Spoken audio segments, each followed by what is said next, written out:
What's up mga animal? Are you a lampingasan?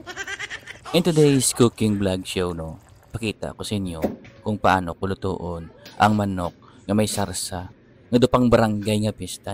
Pwede mo ganyan daw isudan o kung isumusuman upod sa mga amigo mo nga mga lampingasan. Another day, another blessing. Shoutout na gali sa mga house husband kag mga nanay, ay salute nyo nga mga mandarigma. Ipagwa ko lang nigali sa frigidaire ang hotdog kag manok, tapos ipang pilion ko lang ang mga pinpaninda ko nga panakot para sa aton nga lutoon nga sinarsahang manok.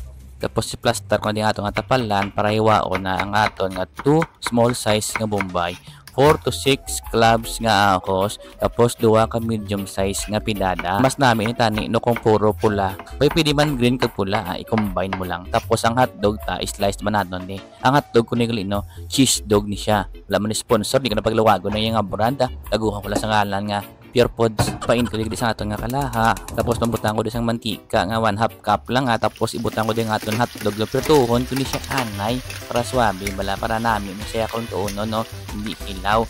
Namin ineblang masagam saman mo ang lasa sang hotdog nga luto na bago mo itapal sa imo karon nga sinarsahang manok. At the same time yung prito ko man di nga aton nga carrots skin slice ko sa bite size Sila man gyapon nga procedure sang aton nga patatas. Gets nyo? Kung di nyo mag-gets i-PM lang ko kay tuduan ta kamo sa mga galawan ko. Tapos na si magyapon nga procedure ito kontra di nga aton nga pidada. Mas gwapo ni tanay kong kombinasyon sang green kag pula. Tapos na prito isit aside ta para maka-relax sila. At sa same pan igisa naton di nga aton nga bombay. Tapos ang bombay syempre ang aton nga same na nga procedure 1 to 2 minutes nga interval nila para gwapo lang ilang aromatic blahaw. Pa-comment naman ko dagali kung sa diin ka mo nga naga-star para mawalaan ko kung sa diin nakalabot ang ako nga mga video nga tinikal. Ginapa-shoutout ko dagali ang tanan nga mga house tatay kag mga house nanay nga mandirigma parehas sa aton ay salute you gid yan Grabe ang effort nato niya. Hindi lang niya basta-basta yung ubra niya may pagpalangga. Nagbutang ko di gali isang butter do kalagko sang kapre tapos patubotong buon kag takluban kag painiton sang mga 3 to 5 minutes. After that buksan tapos gisa-gisahon lang siya naton. Butangan ta sang water halis may Takuling River, mga gamay lang mga half cup lang, tapos palutuon na naton sang 7 minutes Pagkatapos na gisahon lang tapon naton para manalupsop lang yang sarsa. Tapos papuswakan ta yun sa aton nga tomato sauce ang original ginaya labay lang akon ano ang kinalain sang puswak kag puswit man. Makasabat day comment nyo lang gaan ta sa kainomol nga bitchokorno.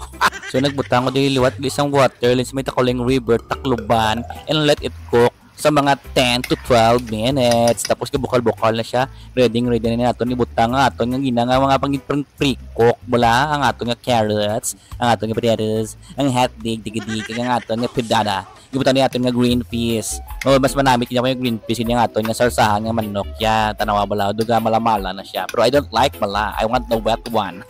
Ang digli gamay nga water from Takuling River para hindi siya mamalhan. Ikaw man be mamalhan ka ay kakaloka.